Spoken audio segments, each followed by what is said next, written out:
Hello दोस्तों, नमस्ते, राम राम। मैं हूं अमित चौधरी। स्वागत है आपके अपने YouTube चैनल अमित सर जी के में। तो आज 27वीं टेस्ट सीरीज है और जो 25वीं और 26वीं दोनों टेस्ट सीरीज उसमें मध्यकालीन इतिहास के इम्पोर्टेंट क्वेश्चन मैंने डिस्कस कर दिए हैं, उनको देख लो। और आज फिर जो कि और भी बढ़िया इंपॉर्टेंट क्वेश्चनों के साथ में क्लास लेकर आया हूँ, 27वीं टेस्ट सीरीज लेकर आया हूँ। इसमें सभी के सभी इंपॉर्टेंट है, ठीक है, क्योंकि ज्यादा दिन नहीं रह रहे मेरे भाई। और मैं चाहता हूं कि कम समय में ज्यादा क्वेश्चन और टॉपिक वाइज और अच्छे से मैं समझा सकूं अपने भाई को, ठीक है, क्योंकि क्वेश्चन वहीं से उठ रहे हैं जैसे एस्टेट में आए, मैंने बताया था आपको, ठीक है। तो आपके सामने मैं आज का फर्स्ट क्वेश्चन प्रेजेंट कर रहा हूं। इंपॉर्टेंट क्वेश्चन है, ध्यानपूर्वक समझना। जैसे कि मैंने सबसे पहले आपको प्रीवियस ईयर का क्वेश्चन दे रखा है, ये कहां से लिखड़ा है या किस टॉपिक से आया है, उस टॉपिक को प्रॉपर तरीके से डिस्कस करूंगा, क्योंकि वहां से क्या पता है एग्जामिनर आपके के सामने क्वेश्चन रख दे, ठीक है, सीटेट में। तो फर्स्ट क्वेश्चन आपके सामने है, ठीक है। फर्स्ट क्वेश्चन आपके सामने है, निम्न में से किस भारतीय साहित्यिक धरोहर का अर्थ है? निम्न में से गुरु के पास जाकर के समीप बैठना, ये किस में दिया गया है? उपनिषद। उपनिषद का मतलब ही ये होता है कि गुरु के पास समीप बैठना। गुरु जी और जो शिष्य होते हैं उनके बीच में आपस में जो वार्तालाप होती है, शिष्य को ज्ञान दिया जाता है शिक्षक के माध्यम से, ठीक है, वो उपनिषद कहलाता है, ठीक है। यहाँ पर मैंने रेक्टेंगल दे रखा है, मतलब क्लिक कर रखा है, ए उपनिषद इज द राइट आंसर हो जाता है। मैं बता देता हूँ अपने भाई को उपनिषद असली है क्या, इसका मकसद, इसका मीनिंग क्या होता है। उपनिषद जो है उत्तर वैदिक ग्रंथ का हिस्सा थे, ये आपको पता होना चाहिए। उपनिषद का अर्थ है गुरु के पास जाकर के समीप बैठना, जैसे कि आपको देख रहा होगा चित्र में, इमेज में। उपनिषदों के पाठ में शिक्षकों और छात्रों के बीच में बातचीत शामिल है, ये उपनिषदों में दिया हुआ है, ठीक है मेरे भाई। नेक्स्ट क्वेश्चन आपके सामने, नेक्स्ट क्वेश्चन आपके सामने है, कौन सी पुस्तक को उत्तर वैदिक कहा जाता है? देखो इंपोर्टेंट है, उत्तर वैदिक की बात हुई है। उत्तर वैदिक, ऋग्वेद, ऋग्वेद उत्तर वैदिक में आती है? बिल्कुल गलत है। सामवेद, यजुर्वेद और अर्थवेद। अब जहां पर एक आप समझ गए होंगे कि ऋग्वेद जिस ऑप्शन में दे रखा है फर्स्ट, वो गलत हो जाता है। ये भी गलत है, ये भी गलत है। बात रही तीसरी और चौथी, सामवेद भी उत्तर वैदिक में है, तो यहाँ पर तीसरा चौथा न होकर के दूसरा, तीसरा और चौथा, ये B is the right answer हो जाता है। मतलब सामवेद, यजुर्वेद और अर्थवेद, ये तीनों के तीनों उत्तर वैदिक में पुस्तकें सम्मिलित थी, उसी कार्यकाल में आई थी, ठीक है मेरे भाई। मैं इनके बारे में थोड़ा डिस्कस कर दूं कि ऋग्वेद के कई, जो ऋग्वेद के बाद जो कि प्राचीन ग्रंथ है हमारा, सबसे प्राचीन ग्रंथ है हमारा ऋग्वेद। जो पूछ लेता है कि सबसे प्राचीन वेद कौन सा है इनमें से, तो वो ऋग्वेद है, ठीक है। ऋग्वेद के बाद की गई पुस्तकों को अक्सर उत्तर वैदिक कहा जाता है, ठीक है। इनमें सामवेद है, यजुर्वेद है, अर्थवेद है, इनके साथ साथ ये सभी पुस्तकें शामिल हैं और भी हैं, और ये पुजारियों द्वारा रचित है, ये इंपॉर्टेंट है, ठीक है मेरे भाई। इनमें वर्णन किया गया है, अनुष्ठानों के बारे में बताया, समाज में किस प्रकार से रहना, रूल रेगुलेशन सभी इनमें दिया गया है, सामवेद, यजुर्वेद और अर्थवेद, ठीक है मेरे भाई। ये सभी की चीज इंपॉर्टेंट है, जो मैंने डिस्कस कर रहा हूं प्रॉपर तरीके से आपको पूरा बेसिक लेवल से उठा करके, और जहां से क्वेश्चन उठ सकता है एग्जामिनर पकड़ सकता है, दे सकता है आपको। नेक्स्ट क्वेश्चन आपके सामने है, सिकंदर नाम का एक शासक कहां का रहने वाला था? अब सिकंदर आपको सभी को पता होगी, ये मिस्र का था, रोम का, मैसेडोनिया या स्लोवेनिया। ये क्वेश्चन इंपॉर्टेंट है, कई बार घुमा फिरा के आपसे पूछ लेता है एग्जामिनर, ठीक है। Macedonia is the right answer हो जाता है। सिकंदर वही है जो विश्व विजेता कहलाता है, कहा जाता है, ठीक है। और मैं बता दूं इसके बारे में, अब से 2300 साल अधिक साल पहले, ठीक है, मैसेडोनिया में रहने वाला अलेक्जेंडर, ये नाम इसका, एक विश्व विजेता बनना चाहता था, ठीक है। उसने मिस्र और पश्चिम एशिया को जीत लिया था। मिस्र को, जो कि इजिप्ट है, और पश्चिम एशिया को जीत लिया था, लेकिन दुनिया को नहीं जीता था, इसलिए विश्व विजेता इसको नहीं कहा जाता, ठीक है। वह भारतीय उपमहाद्वीप में आया था, मतलब व्यास नदी आप सभी को पता होगी प्रॉपर तरीके से।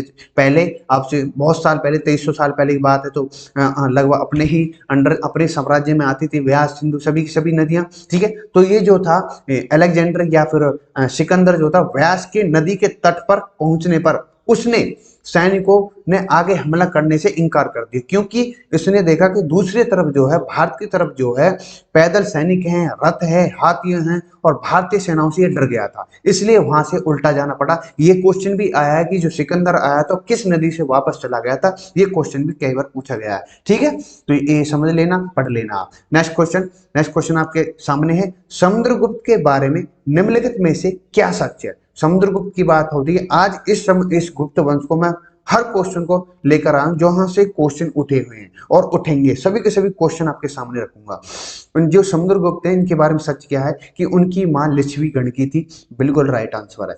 उनकी प्रशस्ति में उन्हें देवताओं के बराबर बताया गया था, बिल्कुल राइट आंसर है। कालिदास उनके दरबारी कवि थे, क्या कालिदास जी थे? नहीं, गलत है यहाँ पर, हरिसेन जी थे। कालिदास जो थे विक्रमादित्य के थे, विक्रमादित्य मतलब चंद्रगुप्त द्वितीय के दरबारी कवि थे। कौन? कालिदास और आर्यभट्ट। ये मैं पहले बता चुका हूँ, फिर बता रहा हूँ अपने भाइयों को, ठीक है। यहाँ पर राइट आंसर हो जाता कौन सा?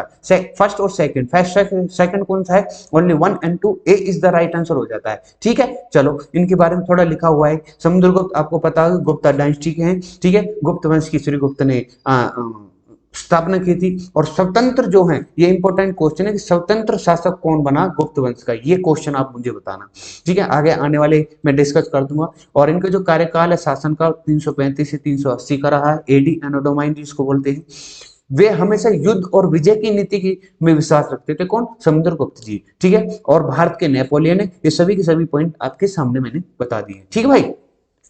एक गुप्त डायनेस्टी रूलर्स, ये मैं आगे बताऊंगा, ये मैंने आगे भी दे रखा है, क्योंकि सभी को मैं एनालिसिस कर दूंगा तब आपको बताऊंगा, ठीक है मेरे भाई। चलो, नेक्स्ट क्वेश्चन की तरफ चलते हैं। किस नदी के तट पर, ये अभी बताया मैंने, सिकंदर की सेना ने आगे बढ़ने से इनकार कर दिया? यमुना, व्यास, सिंधु, नर्मदा। व्यास और सिंधु में बहुत कंफ्यूज होते हैं, अभी सब टॉपिक मैंने क्लियर कर दिया। व्यास नदी के तट पर आया था, सामने भारतीय सेना देखी और वहां से डरकर भाग गया। कौन? सिकंदर, ठीक है। तो यहाँ पर B is the right answer हो जाता है, बी, ठीक है। बी फॉर बॉल, व्यास नदी, ठीक है मेरे भाई। ये लिखा भी हुआ द्वारा मैंने। चलो नेक्स्ट क्वेश्चन पर। किस काल को प्राचीन भारत का स्वर्ण काल या गोल्डन एज कहा जाता है? इंपॉर्टेंट है बिल्कुल। ये चालुक्य, मौर्य, गुप्त या कुषाण। तो यहाँ पर राइट आंसर हो जाता है, जिसकी मैं डिस्कस कर रहा हूँ, गुप्त वंश। गुप्त वंश को स्वर्ण काल या गोल्डन एज कहा जाता है।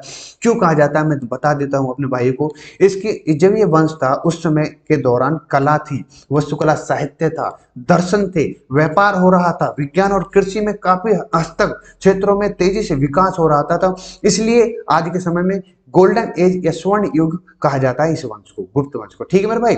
इसलिए गुप्त युग जो कि 320 से 540 ईस्वी तक चला, एडी ईसा पूर्व, को प्राचीन भारत के शास्त्रीय युग, ये क्वेश्चन आया हुआ। शास्त्रीय युग क्या है? गोल्डन युग तो आप मैंने बता दिया, शास्त्रीय युग भी आप याद कर लेना, रूप से जाना जाता है गुप्त वंश, ठीक है मेरे भैया।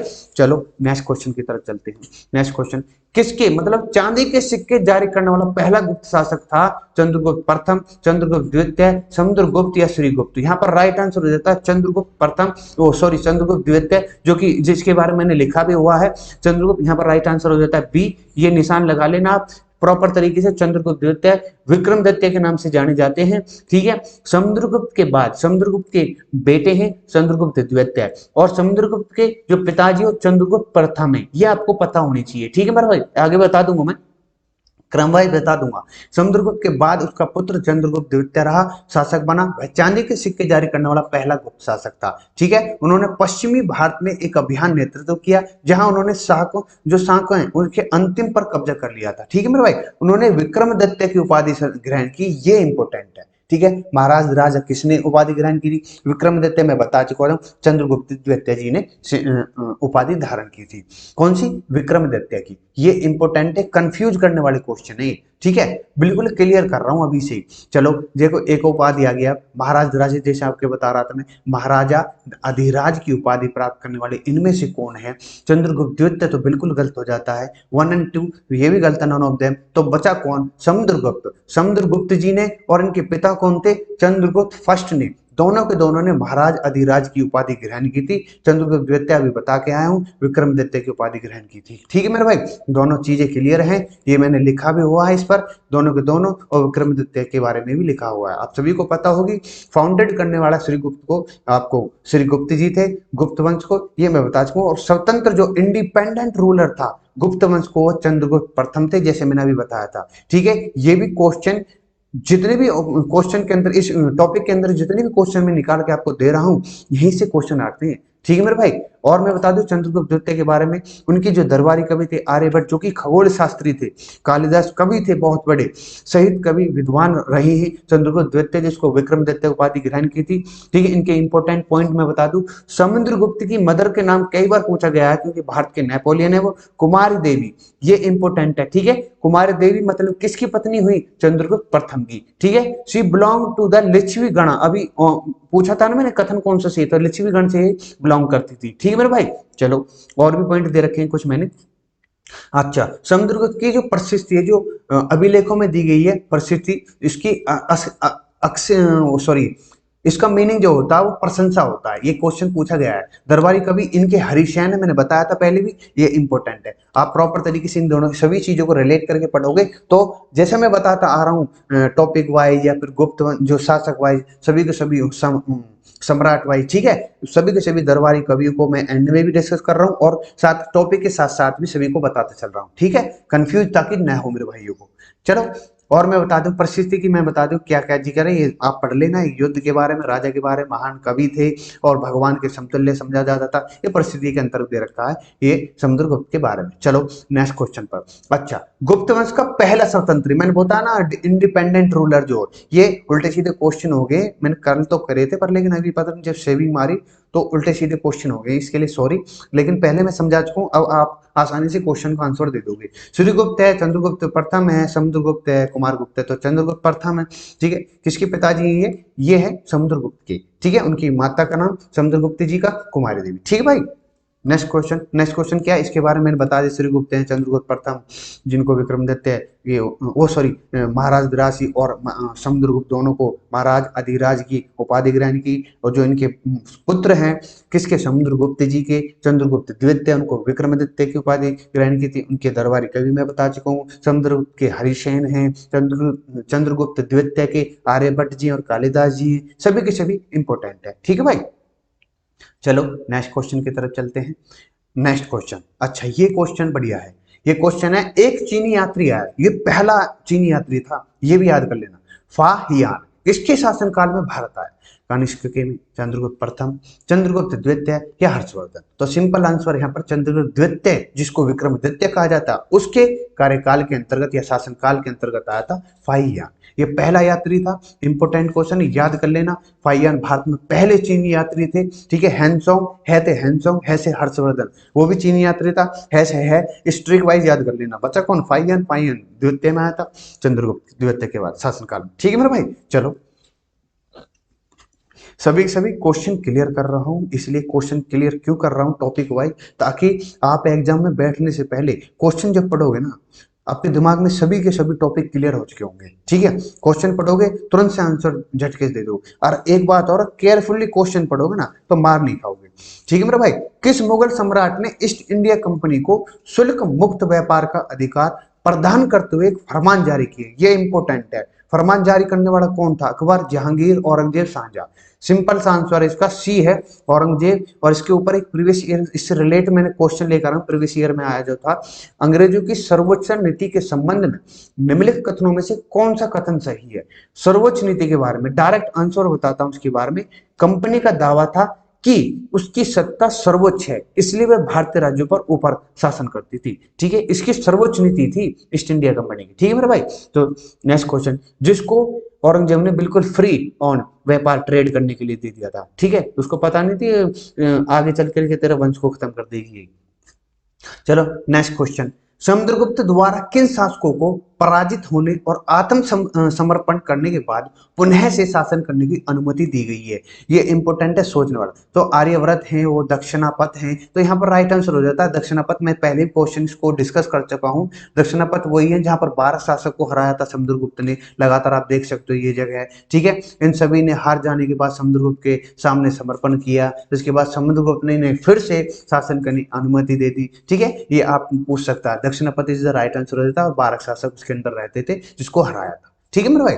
चलो नेक्स्ट क्वेश्चन पर बात करने पहले आप सभी को बता चुका हूं मैं समुद्रगुप्त हैं, ठीक है। और अब मैं बता दूं क्रम वाइज आप सभी को, गुप्त डायनेस्टी रूलर आप सभी को पता होने, श्री गुप्त जी ने इसको गुप्त जी की स्थापना की, सुगुप्त वंश की स्थापना की।